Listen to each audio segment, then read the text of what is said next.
Hey, Jill, you want to go chase a case? Razor. Oh, man. Nathan, you in? Nah, I'm gonna go to the yogurt shop, eh? Yogurt shoppy? What the hell is that?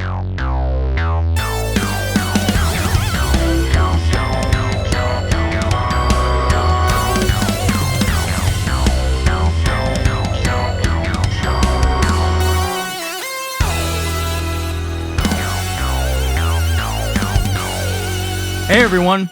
Welcome to Straight Jacket Talk, where it's two guys, a girl, and a horror show. My name is Kevin, and I'm joined by my co-hosts. First, it's a guy who was turned down by the Blue Ribbons. Isn't that right, Nathan? Yes. Which is weird because I thought they would just take anybody because they're putting stuff in their eyes. And You were the lucky one. well, I mean, I was trying to get in, but whatever. I We'll was work gonna it cut out my hair during this and everything. episode.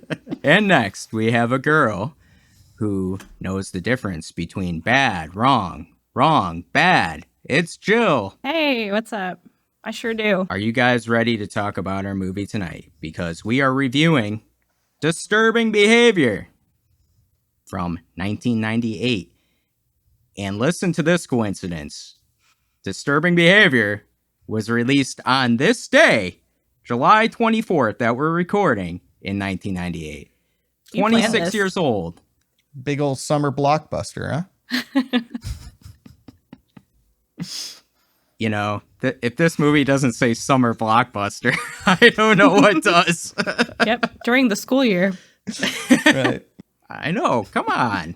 Right. You don't want to be thinking about school during summer. Now, this movie was written by Scott Rosenberg and directed by David Nutter. Is it Nutter? Like his last name is Nutter? I believe it's Nutter. Makes me laugh. He was a writer and director on The X-Files, some sci-fi elements. This movie had a budget of $15 million. Do you guys know what it grossed in the box office, being the summer blockbuster that it was? It's like $20 probably.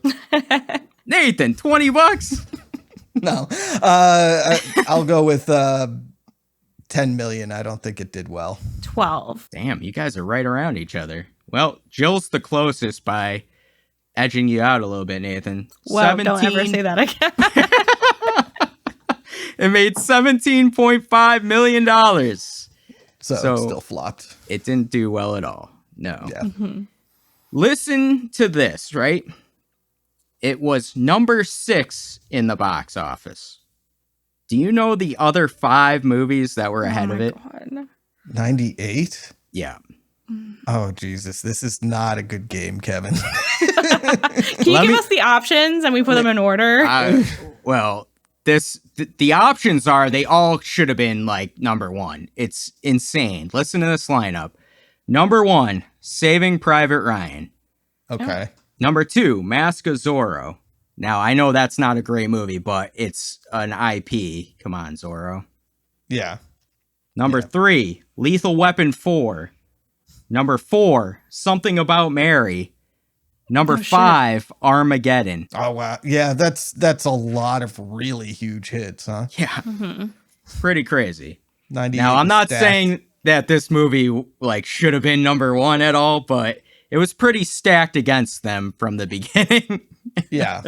On Rotten Tomatoes, Disturbing Behavior has a 35% critic score and a 40% audience score. Not exactly certified fresh there. But what did we think of this movie? Now, before we get into our review, if you guys could please hit the like and subscribe button and hit the notification bell, because when we go live or when we have a new video for you to watch, you'll be the first to know. Isn't that right, Nathan? Yes, it's a privilege. This movie, Disturbing Behavior, was my pick for an episode, and it was my choice to pick Disturbing Behavior for us to review because I wanted to torture Nathan.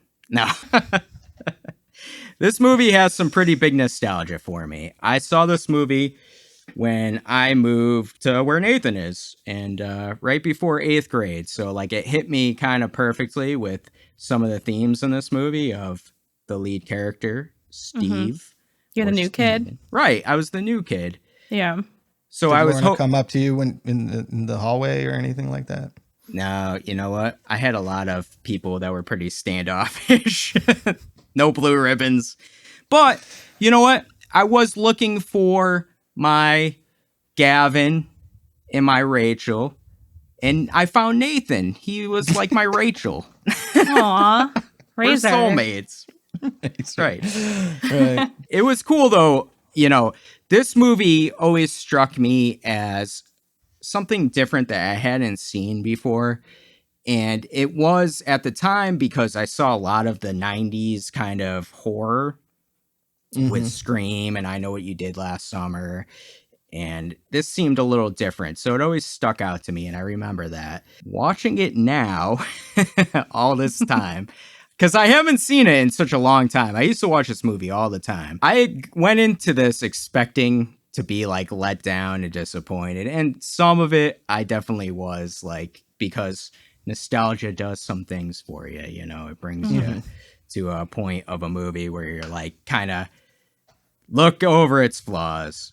But overall, watching again all this time later, it was still a fun watch for me. Some of the things I really loved. So, you know what?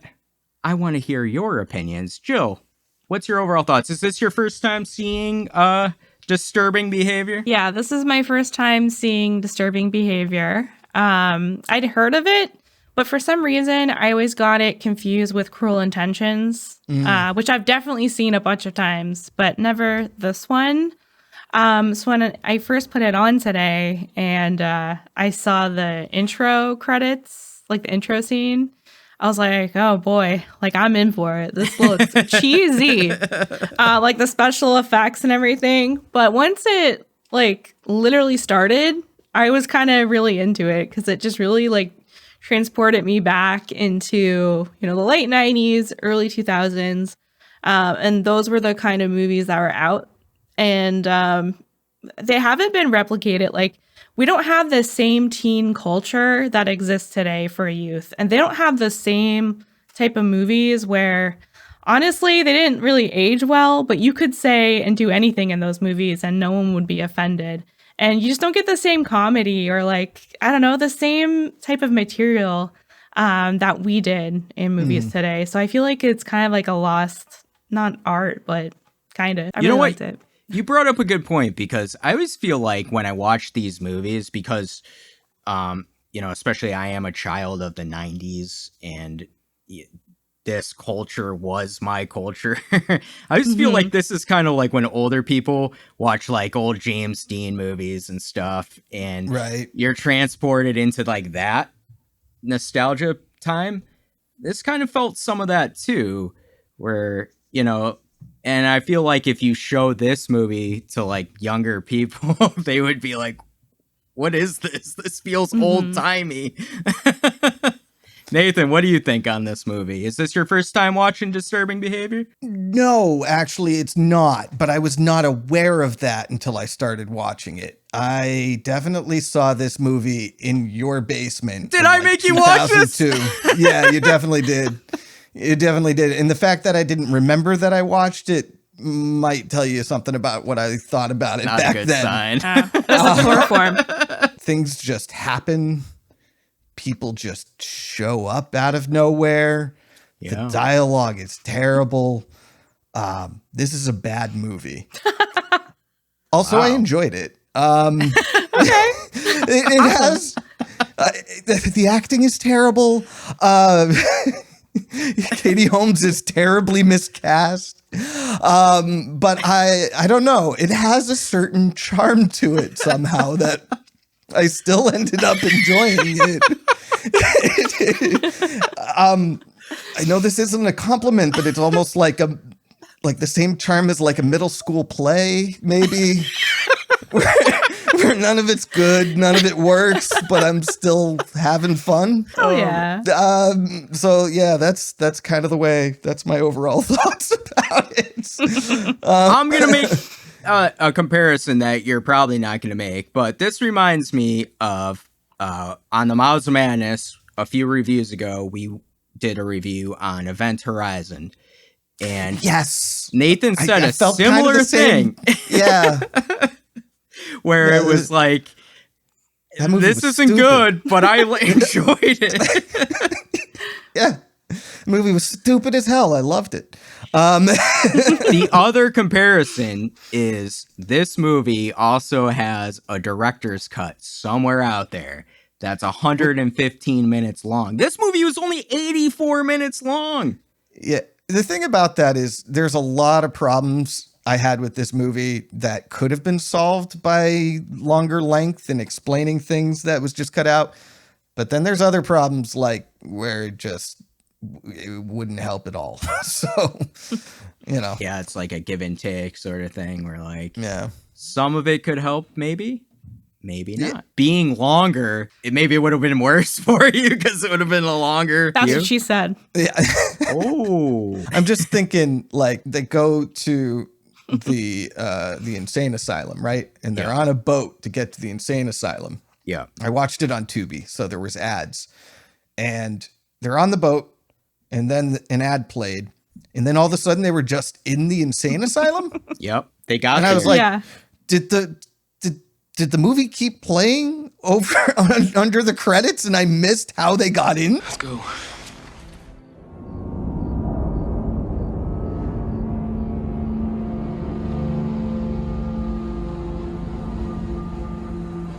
Because they were just all of a sudden in there. And that could have been helped a little bit, I think, by...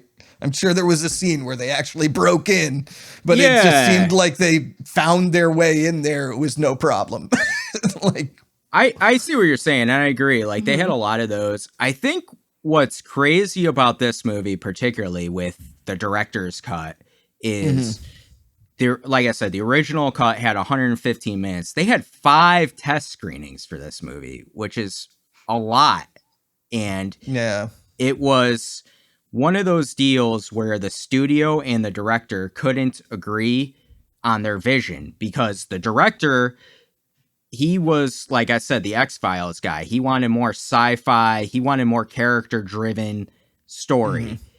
The studio saw the success of Scream and what was heading with the teen slasher thing and wanted a more straight up horror movie. So they took like test screenings where they would take like certain people's negative reactions and say, nope, we're cutting that. That's out.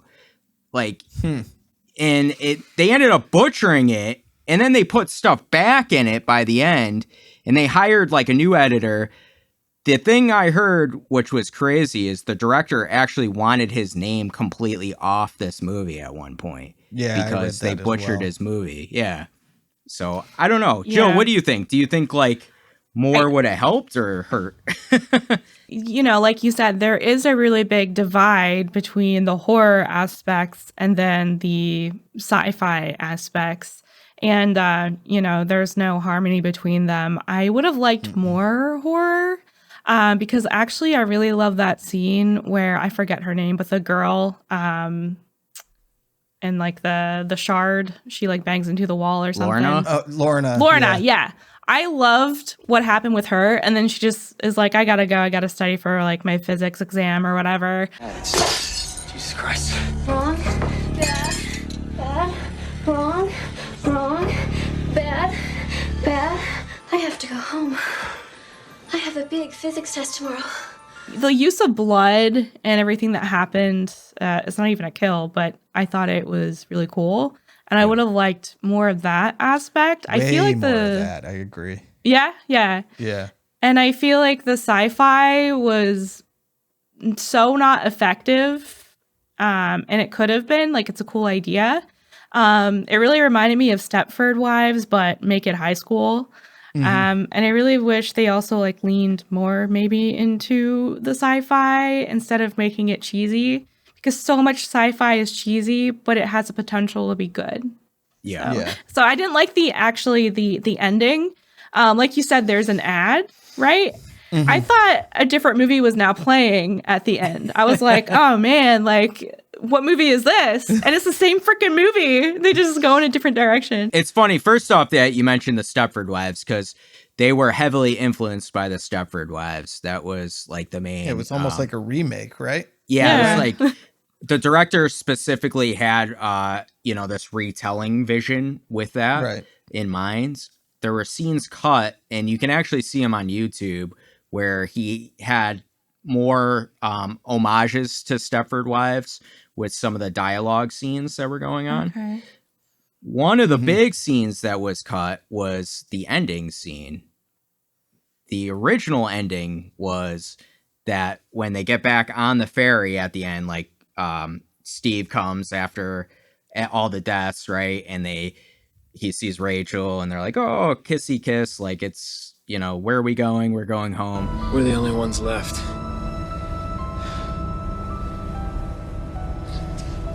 So what do we do now? We go home. That ending was not that ending. It was, he comes back on the ferry and Gavin is there with a gun to all of them. Right.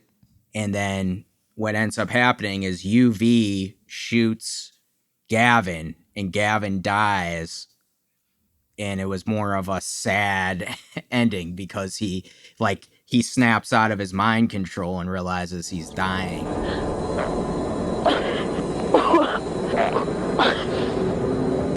3 times? Man, you had to shoot me 3 times? I'm sorry, man.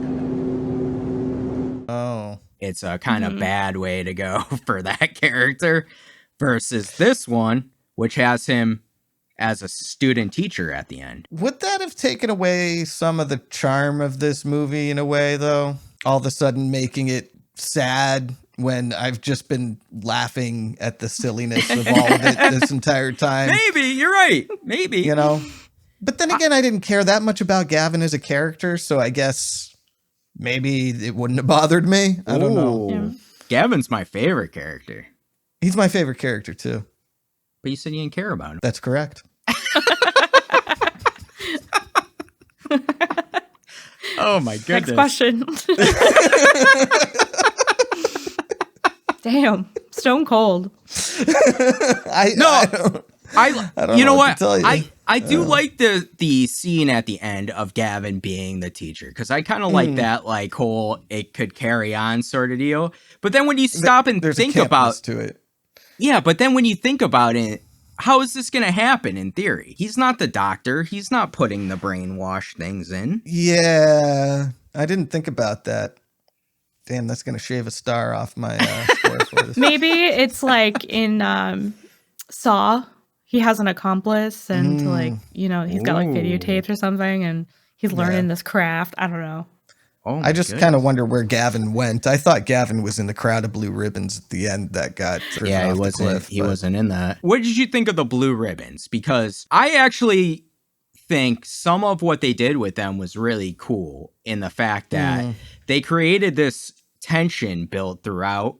And I think they could have done a better job of, you know, building them up as this kind of force, but they do, I think, a good job of, they're always seem to be around. Like, they're in the freaking woods, they're driving by in their shitty car with that crappy music playing. Like, they're everywhere.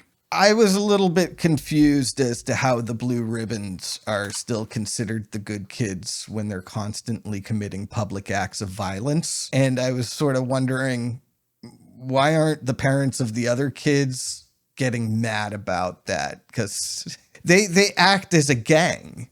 Right. Like the scene where Gavin gets introduced as a blue ribbon and Steve gets into the fight, the kids who aren't blue ribbons all know to run out of that cafeteria immediately. They're like, fuck this. The blue ribbons are about to get violent. Yeah. So everybody knows that they're violent, extremely violent. How are they still considered the good kids in the school? Like, what is this? They're a gang. I mean, it seems like a big cover up, right? Because like the school's involved, the police are involved. I understand that. And I know that especially in football towns, there's a lot of awful things done by certain students that gets covered up. But usually it's not like that public where like they're beating the shit out of people in grocery stores. I hear you. Yeah.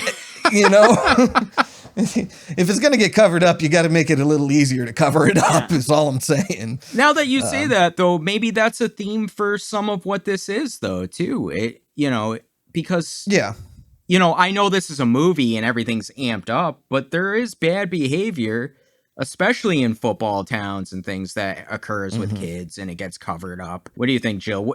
Are there deeper themes in this movie? Yeah, I have one, but to go back to the one you guys are talking about right now, I think, you know, it is a pretty detailed and visceral representation of like the groups and the cliques and like, you know, the different classes you have in high school, even just like simple high school, where, you know, all the rich kids or all the cool kids or the jocks or whatever, they're like the star pupils pretty much, and everyone else is just like an outcast or a waste.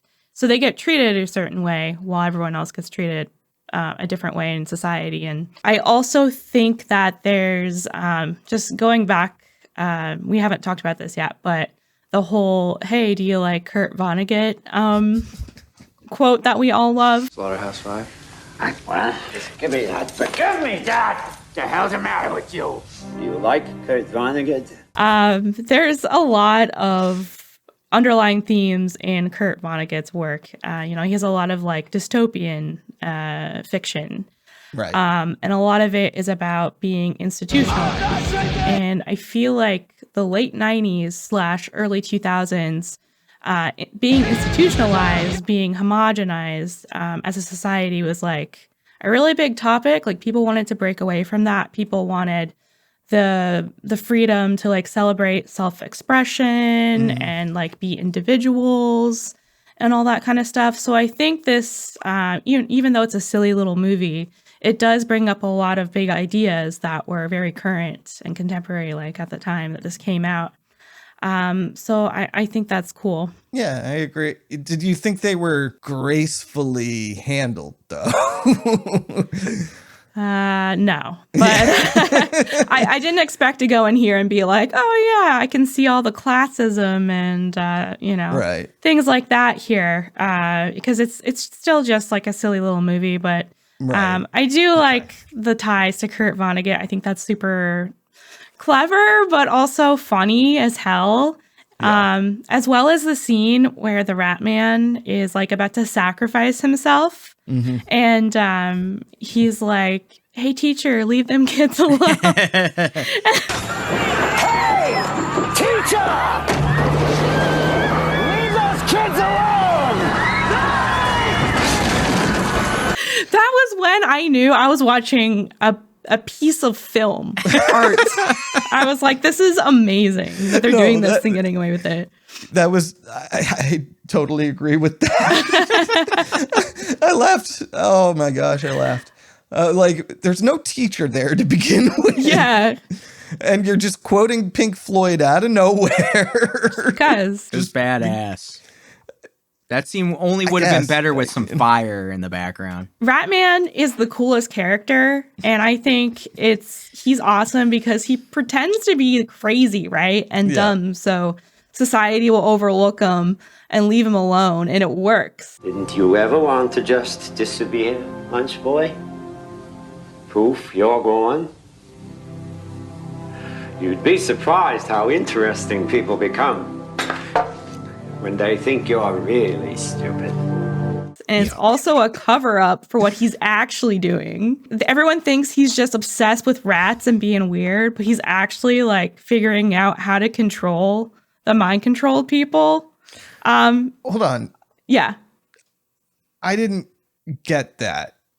I thought he was actually trying to get the rats to go away, and that it was just an accident that he figured out that it gets the blue I thought he ribbons. was like onto it. Am I wrong about that? Well, No. I also thought it was an accident, but that he used those like sound machines. Like, Yeah. I mean, he figured it out real quick Right. what was happening, obviously. But Yeah. But to Jill's point, the Rat Man, when he keeps talking about rats, to me, he's not really talking about rats, right? Oh, yeah. He's talking about He's talking about the blue ribbons. Blue ribbons, yeah. The people, yeah. You know, yeah, he so- knows something fucked up is going on. Yeah, 100%. He's been observing. 100%. And to your point, though, Nathan, earlier, like why does everybody let this kind of behavior go with these blue ribbons when it's crazy and chaotic? Well, I think it's one of those things of like they're strong arming people and stuff like that. But that's why he's kind of acting, you know, stupid, and they just won't bother him, like won't leave him alone, or will leave him alone. You know what I mean? Right.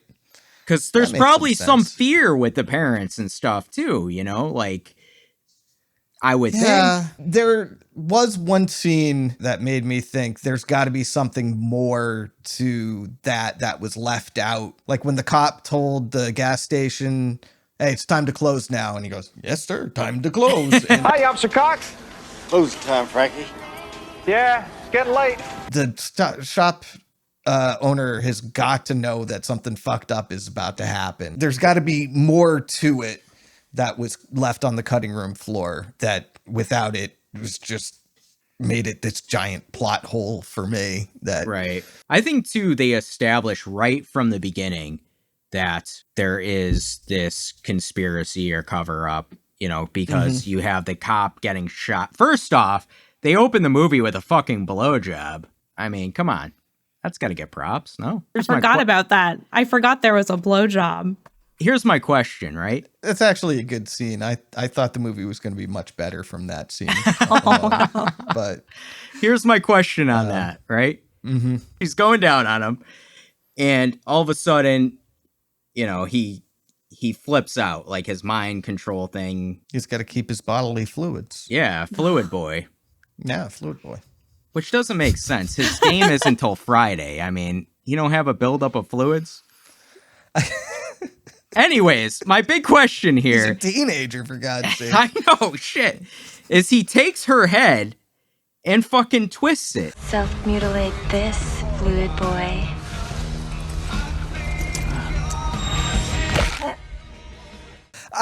Okay, yeah. Wasn't his I noticed that on my second inside watch. her? What would have happened to his? That wouldn't have gone well. Right. Maybe he's really tiny, so like it didn't really matter. I mean, It was, like, I could flopped see out. that. I could see that. Yeah. As Rachel says, all the jockos are on that stuff, you know, all the Right. steroid stuff. So They got the toxic jock syndrome. Yeah. I love that. yeah. But back to my thing about the cop. So then the cop gets shot by what's his name, Andy, and then the other cop is like, "Oh, go get out of here!" Get out of here, yeah. Now. You know, so right away we know this is not Yeah. a good situation. This is Yeah. controlled. And they have Yeah. curfew. And anytime there's a curfew in a movie, It's a bad like we sign. talked about in Halloween 3, Mm-hmm. bad shit's going down. I didn't think about that too. Like curfew. Kurt Vonnegut would put a curfew in. You know, I've never actually read anything by Kurt Oh Vonnegut. my- I know. Oh, goodness. I really like the scene. I do like the scene where Gavin takes Steve in the cafeteria and he's like showing him the different cliques of people. There you got your motorheads, car jocks, all the world's a gasket and a lube job and a pack of Luckies. Music of choice, posi traction, overdrive, classic rock. Over here you have your micro geeks, nerds, whiz kids, and various other bottom feeders. Because I like the little nuances. Like these Yeah. are the nerds. Their music of choice is an Apple startup sound. You know, their drug of choice is, I forget what he said. You know, Blue Ribbons, their drug of choice is life. Yeah. I feel And like that- that's essential for every like teen movie during that era. And we loved You have it. to We ate that explain- up. Yeah, but it was What I also telling and not showing. But you're right. It's like all the teen movies had to have an explanation of the clicks. You couldn't just Yeah. understand it from watching the movie. We like it to had be to be seen. spelled out. Yeah. Right. You know. I like, though, that they have Gavin and UV who don't fit into any cliques. You got kids like me and UV here. Names who like are metal heavy, Marlboro Slight. Music of choice, harvester of sorrow, language of the mad. Sort of like Steve. And I had a similar thing when I went into 8th grade, too, where like I didn't fit into any cliques. And I thought Yeah. that was like an important part, even though I know it's a trope and it's like corny for like those 90s movies with the cliques. But the best part I thought was how at the end he says, you know, we have us and we like, you know, this music and drug of choice. What do you got? You know, like it's, I thought it was cool that they recognize like, hey, we don't fit in anywhere sort of deal. Yeah. And I gotta say, Katie Holmes in this movie, holy shit. She was a crush of mine in this movie like this. That's totally understandable. She's a very attractive young woman in this movie. Also horrifically cast though, because I could thought not. she actually pulled it off. Like Did I you? didn't expect it. Okay. I didn't. But I was like, wow, she's actually pulling it off. Like I expected her to be like kind of cheesy in that role. I don't know. I felt like she should go back to Dawson's Creek.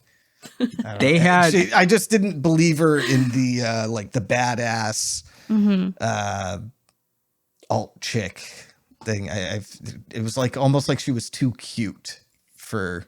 Yeah, you gotta be a little bit ugly. Dude, in fairness, not though, ugly, but like there was a.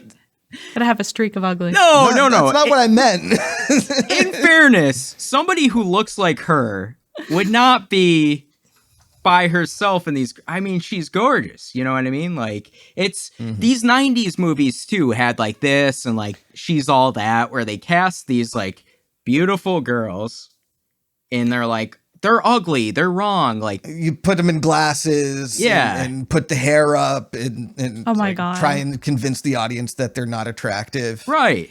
So that they can have their glow up later in the movie, and you go, yeah, that's the same chick that's been hot this entire time. This is why millennial women are fucked up. Like, we will never be okay with our bodies because of this shit. Oh my God. James Marsden, also not believable in that role because he's too attractive. I was gonna say that. That's true.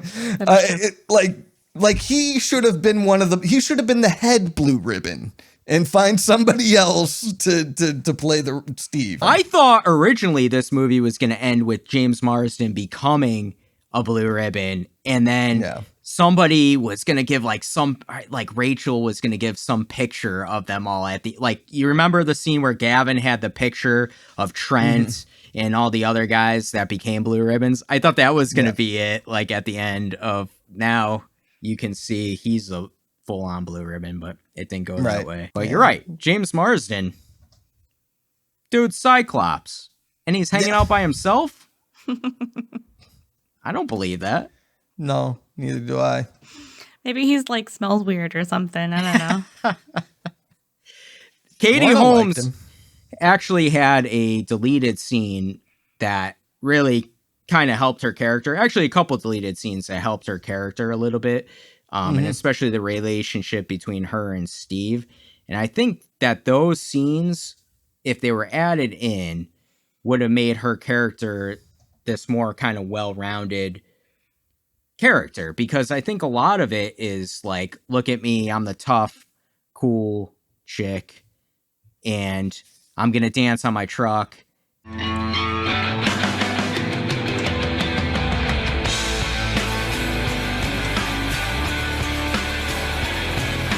Yeah, what was that? Also,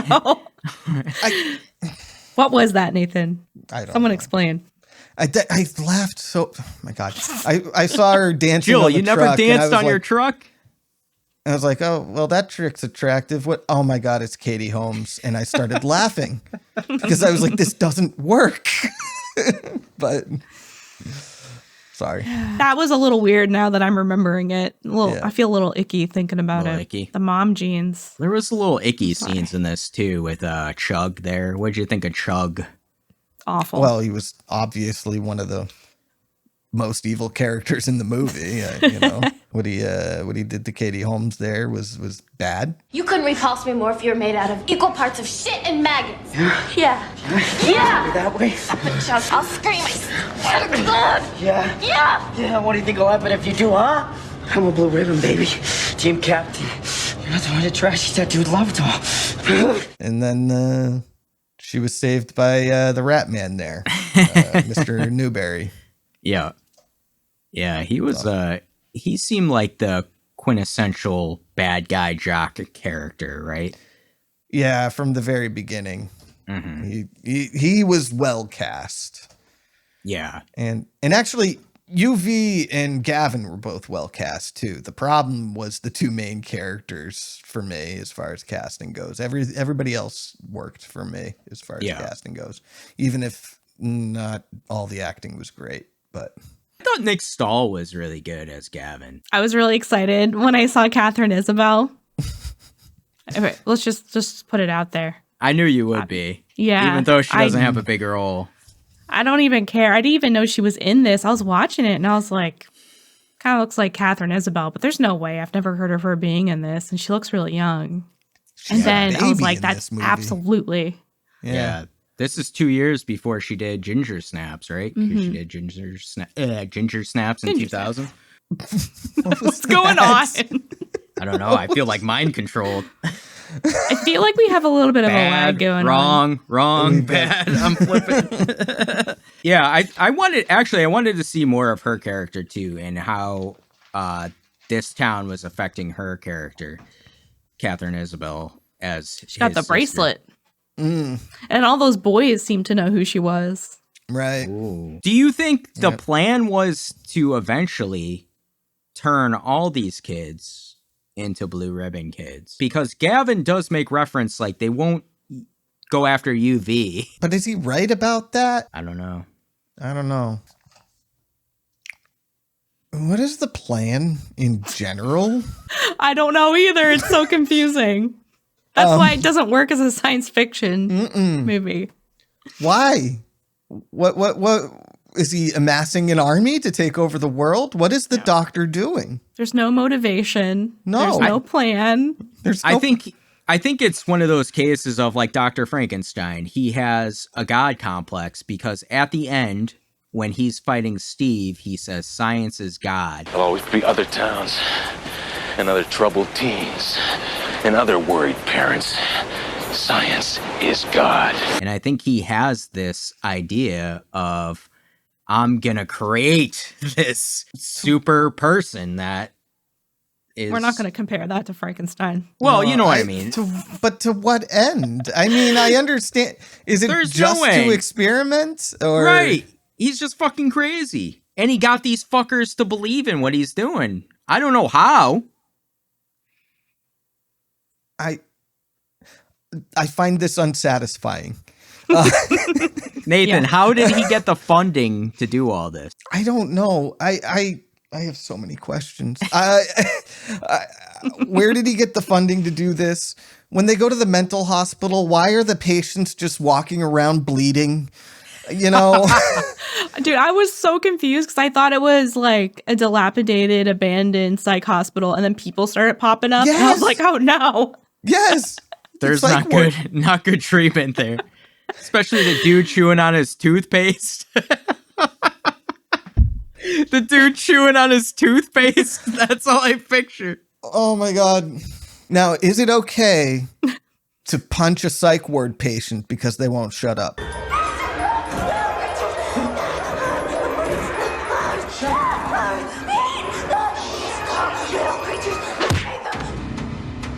That was so funny. Also, I actually laughed my ass off. Yeah, I like that. I would have done it too, to be honest. Like, holy shit. That was great. Oh my God. Meet the musical little creatures. It's like, shut up. Oh, and they discover nothing in that scene. They discover nothing of any consequence at all. They go, oh, this is his daughter. And that has no consequences to the movie. He's such a monster because he would do this to his daughter. That didn't really have an effect. I'm sorry. You know Gavin. You know, Rachel knows him. Like, obviously, I get they're building up that Steve and Gavin aren't, like, best buddies yet, but right. Rachel has known Gavin and makes reference to him like a brother. If you've known this dude for that long, and all of a sudden he turns up and he's like a blue ribbon and wants nothing to do with you, wouldn't she be like, holy fuck? And she finds that DVD of him basically paranoid, being like, fuck, like, put two and two together. Something's not right here. Doesn't she kind of put two and two together in that moment, really? Anyway. But my point is, like, why did they have to go? You're right. Why did they have to go to the asylum? Because it was a cool set. Yeah, it was a cool set. Yep. And then you got the badass music. Wasn't that song a little on the nose?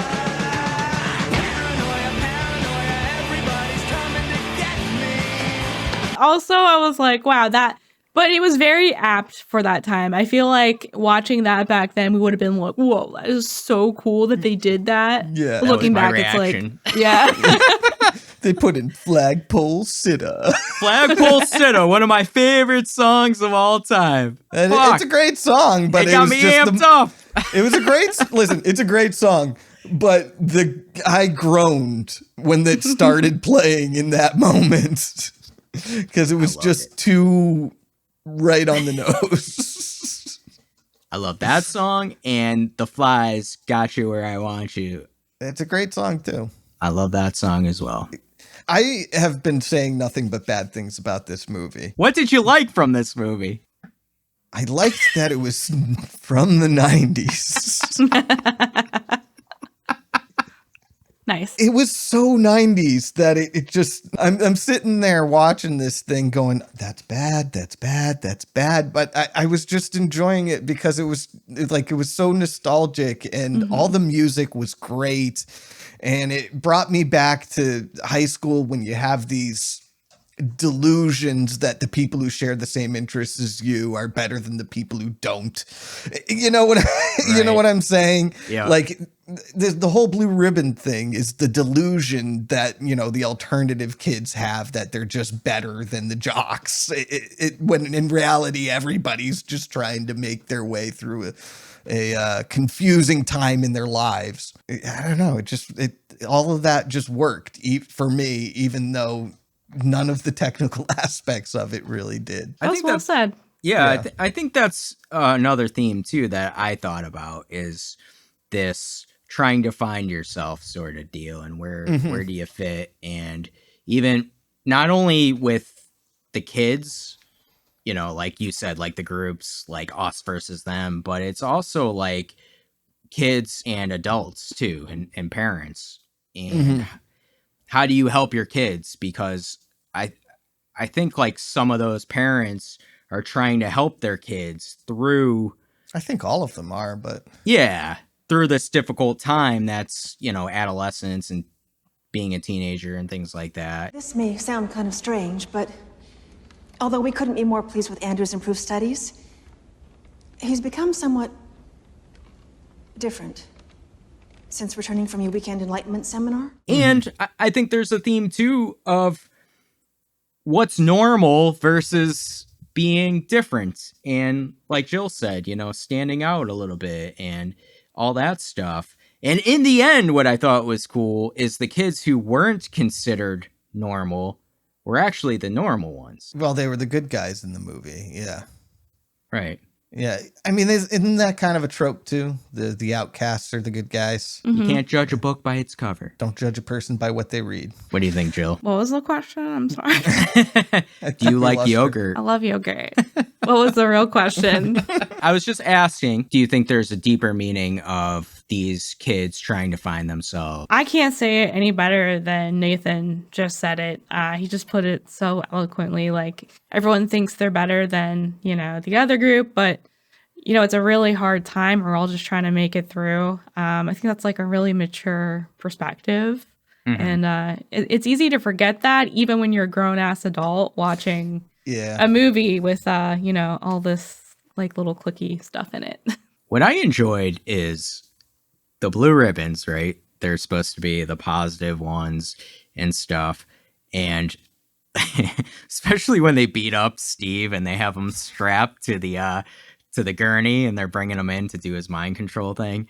And they're yelling like a bunch of positive things in his face. It's a new kind of cool. You feel better, freer. Never felt so alive in my life. It's humanity's sacred essence. A new and finer age. Go forward. It was such a juxtaposition, but it was God. It was like, be the ball, like it's what so much does be better. the ball mean? Be the ball, sorry. Nathan. What does Be that mean? You're going to be great. Here's the ball. Take the ball. No. I can't. I can't be the ball and also take the ball. I guess you're right. You know The what's ball funny? just gets kicked over and over and over again, or hit with a bat, or bounced on the ground. I don't want to be the ball. You know what I enjoyed too is their like headquarters of depravity is the yogurt shop. Like they all have a booth in the back of the yogurt shop. Is it frozen yogurt or is it just regular yogurt? I need to know. I think it's frozen yogurt. It's gotta be. Who's It's gotta eating be, straight right? up yogurt like that? Psychopaths. Yeah. Are they even well, eating I mean, aren't yogurt? they supposed to be psychopaths? That is true. That is true. I didn't even see them eat yogurt. Yeah, that is true. No, they just hung out. Loitering. Another crime. Being ignored. These people, what do you have to do? Joe, what were some of your favorite scenes in Disturbing Behavior? Do you have any? I just wanted to bring up something really funny because it made me laugh. It's when they're pulling up, they're like meeting up and they're trying to figure out if the other people had gotten mind controlled. And I don't remember anybody's names, but they were like, wait, yeah, what's the capital of North Dakota? And he's like, how the fuck should I know? What's the capital of North Dakota? How the fuck should I know? Okay, you're cool. Get in. Then you're cool. That was great. UV also had another great line where he was talking to Rachel about how like people, more and more people are being mind controlled, and he goes, "At this rate, I'm losing customers," because he was selling drugs, and he goes, "I'm gonna have to work at 7-Eleven." Let's go. I gotta sell this bud. I got like 2 customers left. If this keeps up, I'm gonna be the 7-Eleven guy. UV kind of talks like a toddler, doesn't he? I know he's trying to, he's supposed Tommy to be like Pickles? a stoner, Oh my God. but I feel like he was replacing R's with W's and shit like that. I don't know. He was just too stoned to say the words. Can we also talk about, though, about the technology that they're using for mind control as a fucking floppy disk? That's all we had back then. I know, but that had me rolling, dude. I had to like rewind it and play it again because I was like, wait a second. It's been a while since I've seen one of these. No way. There was no CD-ROMs in maybe there was. Maybe they're just started. Yeah, I don't know. There's That's not great. How much data can you fit on a floppy? Like, I think it's like 4.5 megabytes or something like that. That's rough. All the data you need to hack into somebody's brain and control their mind. That's it. 4.5 megabytes. Mm-hmm. That's it. But my favorite scene, though, is Mr. Ratman with his, sacrifice and the Pink Floyd quote. But what about you, Nathan? What's your favorite scene or quote? Nathan only liked the 90s thing. That was it. I think my favorite scene was actually the opening scene, to be honest with you, because it set up a mystery. I was intrigued. I didn't understand what toast with the most meant. Toast with the most. But that's fine. You're never going to know. Yeah. With the most. With the most. And there was a cool dog in that scene. It was a cute dog. We never see that dog again. Makes me worried about him. I'm sure he's okay. Yeah. Oh my God, you're right. Or mind controlled. Also, what was up with the alien autopsy thing? Oh yeah, when they moved into the house. Yeah. Oh yeah. They were That doing looked that cool. Yeah. Was that a toy? It looks like it must have been a toy.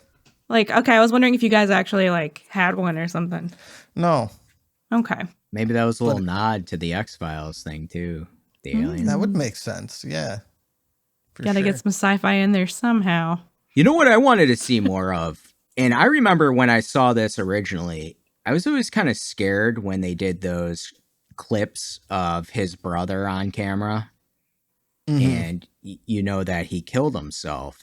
But I wanted to see more of, not want to see more of that, but like, I think they could have done a little bit more with that too. And what's always weird to me is the actor who played Steve's brother is Ethan Embry, who I know he's not a huge actor now, but in the 90s, he was pretty big.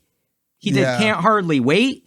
He did Empire Records. That whole subplot really proved to be useless. It didn't contribute to Steven's arc. It didn't contribute to his sister's arc because his sister didn't have an arc or a character. She just kind of did whatever Steven said, and that was her whole character.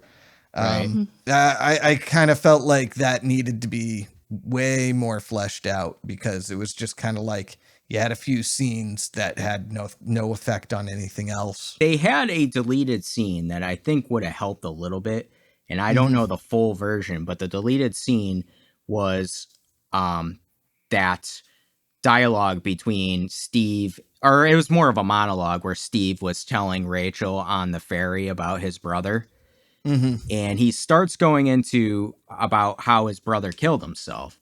And he says there's this other plot they introduce. Hold on. When he said, I had a brother, and she goes, I'm sorry. I had a brother. Sorry. That cracked me up. That, yeah. I'm sorry you had a brother. Awful.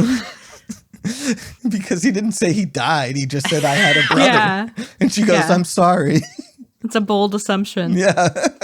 But I'm sorry. She Go was on with picking your up point, on Kevin. it. No. He just tells a story about his brother, and his brother apparently in this other plot had a girlfriend, and the girlfriend and him were like Romeo and Juliet lovers, where both parents didn't agree with them being with each other, but in Steve's opinion, they both helped each other through their problems, and they were like that. And the way Steve was describing it was kind of a parallel relationship to what was happening with him and Rachel. And then they go into like, he found his brother dead and she killed herself too, sort of deal.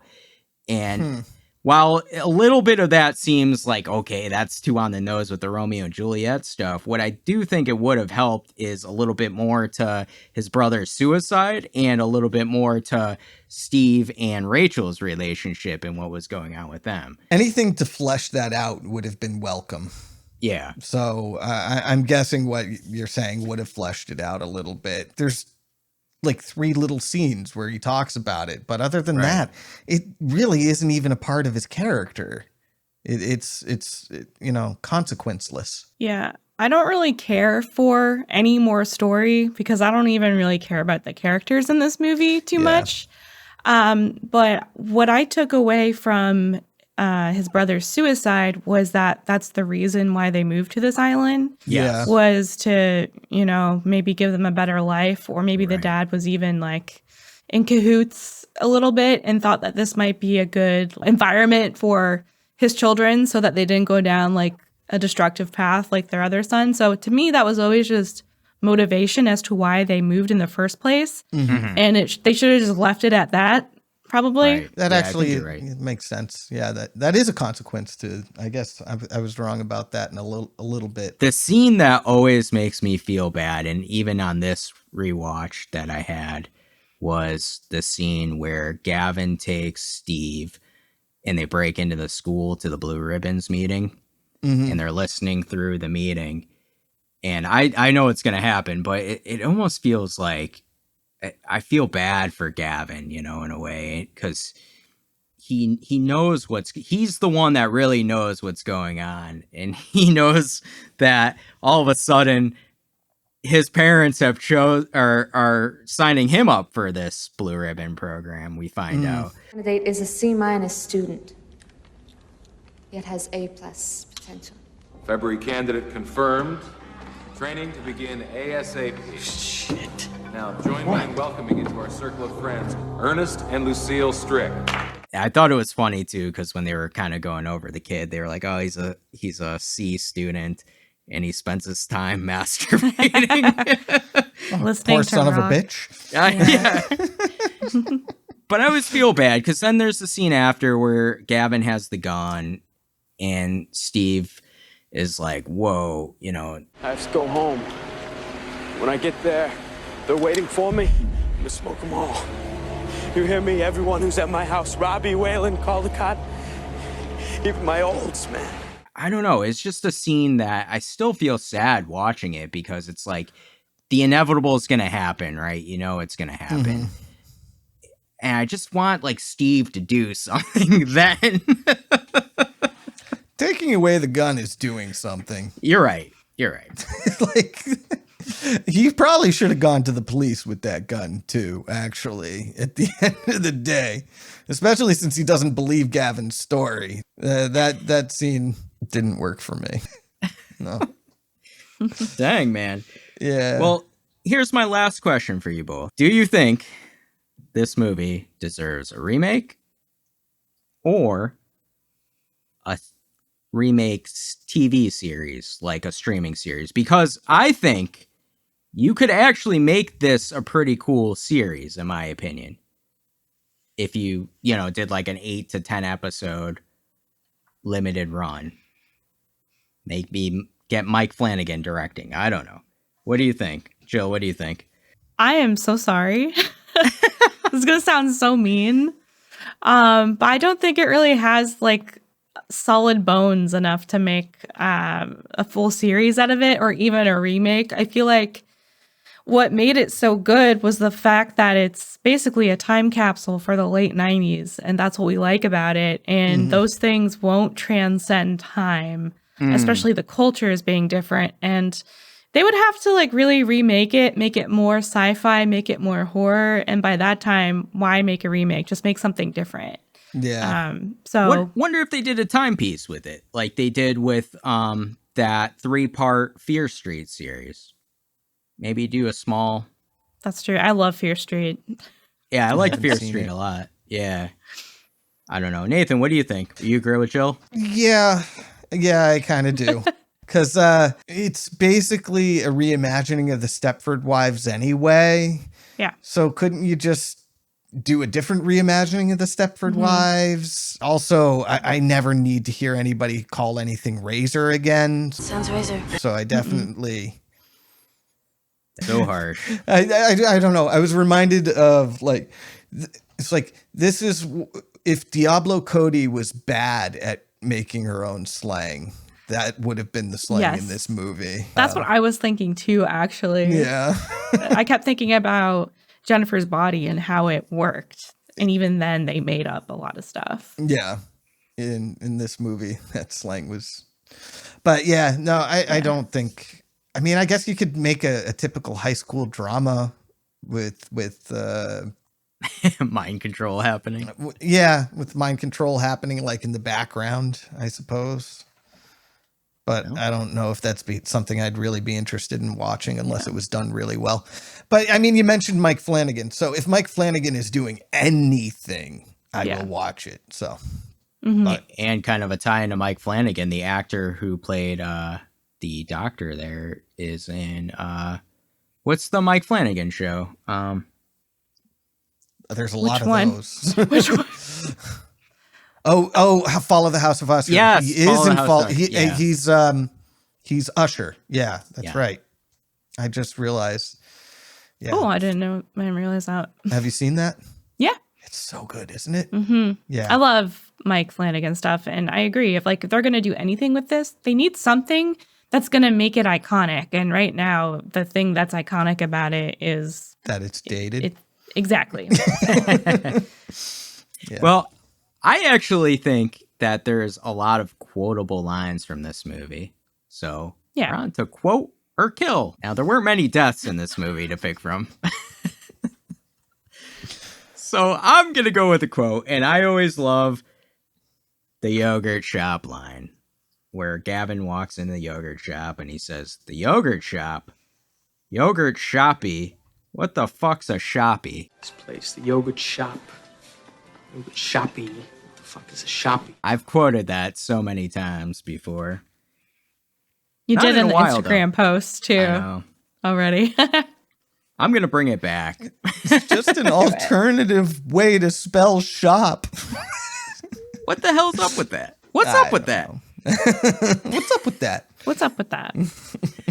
Jill, what do you have? I said a bunch of them, but one that I didn't say yet was dirtbag alert. Dirtbag alert. And put that on my tombstone. I'm going with another quote because they're really like, who actually got killed in this movie? Like nobody, basically, right? Well, all the kids Everybody died gets at the end. Oh yeah, I guess they all died at the Rat end. Man. Yeah, the Rat Man died at the end. Yeah. And the Rachel doctor. And the doctor. Okay, yeah. Everybody died at the end. Nobody died before that, except for the chick giving the blowjob girl. Anyway, Rachel and Steven had just gotten done with their useless excursion to the psych ward there. Their first date? Yeah, their first date. That's a great first date, isn't it? Yeah. And she goes, tell me you have a razor plan. And he says, I am making shit up as I go. Just tell me you have a razor plan. I am making this shit up as I go. And I was just like, oh, that describes the movie. Yeah. And then deleting things and adding things and deleting things. And then the cop shows up out of nowhere. No idea how they knew where.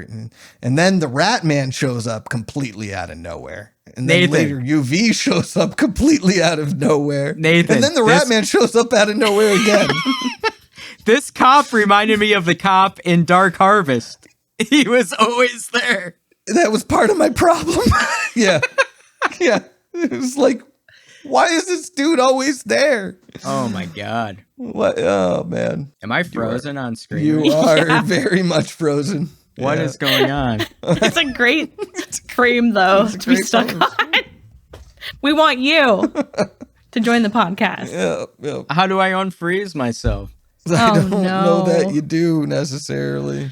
I mean, I suppose you could try leaving and coming back. Oh, fuck. Oh, that doesn't sound like a good idea. Stop it. Stop it. I'm trying to make it work. Hang on. Why is the pose so perfect? Can you please take a screenshot? And please put this over the entire video. Get your son to help you or something. Get an adult. I mean, the bottom line is I think it's actually recording what you're doing and not this single fucking frame. So we just can't see what you're doing. All right, you can hear me? Yeah. Yeah, I can hear you. All right, I see you guys. So we'll just say that my thing's working, right? We'll just pretend that's the case. It's kind of weirding me out a little bit. Like, I can see your eyes blinking at points. And I'm like, no, it didn't just blink. We're on to our final rating. We're going to rate disturbing behavior from 1 to 5 stars. 5 being the best. 5 is Rat Man killing all them rats. 1 is the whole movie, apparently. I was going to give disturbing behavior 3 stars, but I think I'm going to give it 3.5 because there is a nostalgia factor, and that does add a little bit for me because I do think that it is a key to this movie. It does bring you back to a different time period, brings you back to the 90s. The dialogue, the way they dress, I think has that total 90s vibe. Yes, this movie is all over the place. There are things that don't make sense. Characters, they don't give you a whole lot of reason to care about them. But I think it's a fun movie and it's different. It feels different. And I don't know if that is the nostalgia talking or if that is like just because it's incoherent and kind of thrown together. And I don't know if seeing the director's cut at 115 minutes would make it better, you know? I mean, it's a pretty easy watch. So I think if you haven't seen it, I would recommend it, but I would just go into it with low expectations and see what happens. How about you, Jill? Oh, man, I was really hoping you would go to Nathan first. I feel like I'm about to be kind of harsh because... Be harsh. Nathan said it best when he said it wasn't a good movie, but he enjoyed himself, which is how I feel. It's not a good movie. It's pretty doo-doo caca. But it's got Catherine Isabel. It's got really funny lines. It's got Catherine Isabel. It's got a 90s flair to it. I'm going to give it 2.5 stars, but I just want to say that it's a fun 2.5 stars and I enjoyed watching it and I don't hate it. It's not a good movie, but it's a fun time, especially if you have nostalgia. Nathan. Yeah, so you weren't being harsh enough. Okay. I'm giving this movie 2 stars. I enjoyed it. I'd probably watch it again. maybe not on my own. Somebody would have to be like, "Hey, you want to watch this movie?" And I'd be like, "Yes." Probably me. Yeah, probably you. Exactly. That doesn't change the fact that like the acting isn't good. The list of things I could make of what is not good in this movie is pretty extensive. And I don't think I would ever recommend it to somebody who is not also a millennial, because you have to have gone to school during the time this movie was made to appreciate any of the things I appreciated about it. That's where I'm at. 2 stars. Hey, listen, they can't all be 5-star classics, right? It's true. That's true. Well, before we end, we want to do our content consumed and let you know what we've been up to. What have we been watching? What have we been reading? What have we been listening to or gaming? For me, I just went to the theaters this past week and saw Twisters. It's a reimagining. I thought it was a sequel. Original. It's not really a sequel. No, it has nothing to do with the first one. Okay. Yeah, it's weird. It's, you know what though? There's a lot of slight homages to the original Twister. I think that kind of was there to obviously please some of the fans of the original Twister. Nostalgia bait? Yeah, it was a little bit, but I think it wasn't too on the nose. Right. You know, I think they did do some reimagining scenes too that kind of fit the same structure of the original Twister. But overall, it's a completely different movie. And what they do that I like a lot is they up the ante. There's way more destruction. There's way more deaths. And I think they really sell how these Twisters are pretty dangerous. You know, after I watched the original Twister, I was ready to hop in with the Extreme and Barn Burner and go after these Twisters. You know, I thought I was going to be a tornado chaser. But after seeing Twisters, I don't want anything to do with Twisters anymore. Like, it's ruined that. But I will say, I don't think it's a perfect movie, and I don't think it lives up to the original, because the original movie has, like, character to it, and I think it has some iconic scenes and moments.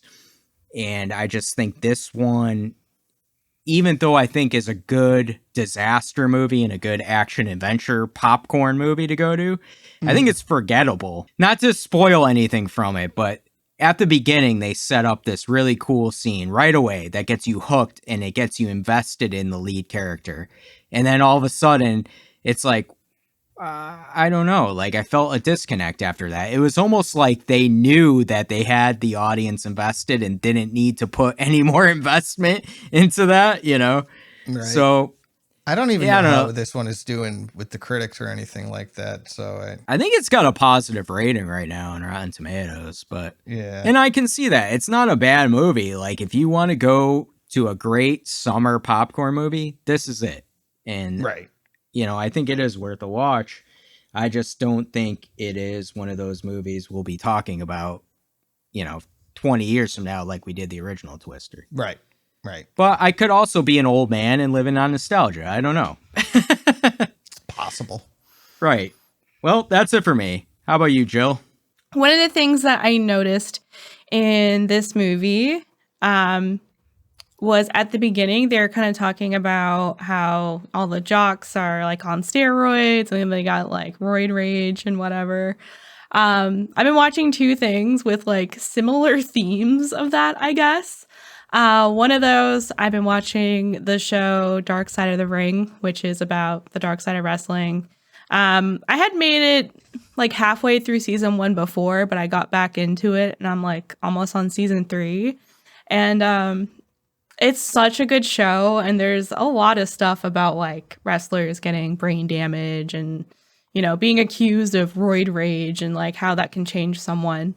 But also, I just watched Love Lies Bleeding, which is it's so good. It just came out on Max, and it's got Kristen Stewart, and it's basically like lesbian bodybuilder and Kristen Stewart. But a little horror twist to it, kind of. Yeah, I was gonna say it horror communities were talking about it. Yeah. It's got some gnarly kills, actually. I was kind of shocked, and they did really good effects. Also some surreal stuff going on in it as well, but really good movie. Also some roid rage going on there. It all comes together, but yeah, definitely check those two out if you're interested. Also, like everyone else, well, most people, not Kevin, I've been watching House of the Dragon, and it's bonkers, and I'm so sad that it's probably going to end soon, and I don't know what to do with my life after that. I can't start House of the Dragon until I have more time. But why? You going to watch it all in like one sitting or like one go or? No, I just during the summer I have no time. Oh yeah, you're busy. Yeah. Okay. Yeah. I gotcha. But I'm looking forward to when I have time to watch that because it's real good. It's picking up. Yeah. And I liked the first season a lot. Me too. Yeah. Yeah. Now it's getting sad. Like a little bleak. As it tends to in that particular universe. So. Yeah. And apart from that, I'll just talk about one of the books I read, which is this novella. It's called Bloom by Delilah S. Dawson. And it's basically like a sapphic Hannibal, but you don't realize there's cannibalism and such until the end. So it's kind of like a romance between these two women. They meet at a farmer's market. And but there's like hints that the girl that she meets at the farmer's market is like a little odd, and you don't really put it all together until it's too late. And it was actually pretty like terrifying at the end. Really good prose. I say that about a lot of stuff, but it is beautiful. I've marked it up. I'm probably going to read it again. Really good book. Definitely check it out if you're interested in, female Hannibal, I guess, with romance. But what about you, Nathan? What have you been up to? I haven't been watching too much, but I did find out that somehow Multiple Maniacs is on Max, which is an old John Waters movie. It's one of the ones I had not seen yet. So I watched that, and it is about what I expected from an old John Waters movie. Yeah. It is totally out there and bonkers, and the lowest budget thing you've ever seen in your life, to the point where lines get flubbed and they just stay on the film.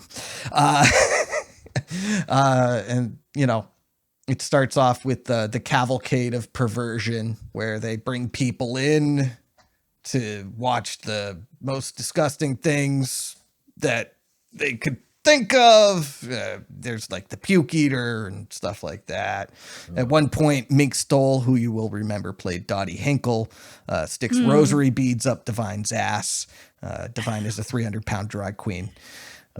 So awesome. Yeah. So you're not going to watch Terrifier 3 because I'm just joking. What's more scarier than beads up a...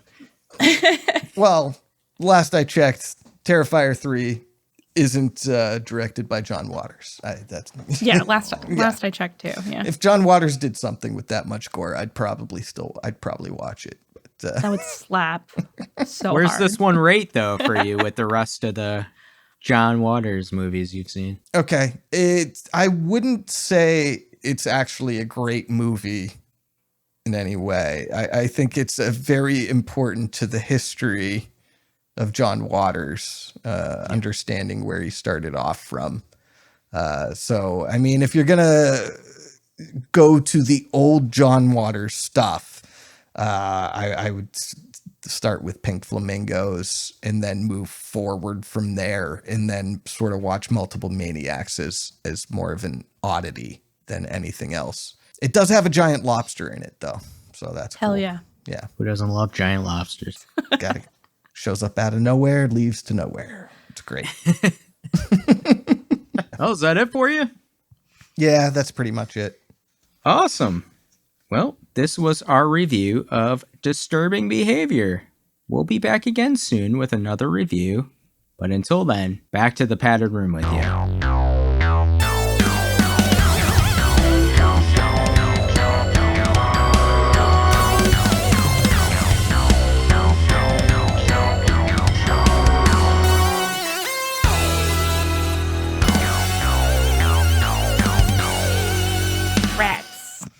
Rats, these shitbirds. There's shitbirds everywhere. Hey, you like Kurt Vonnegut?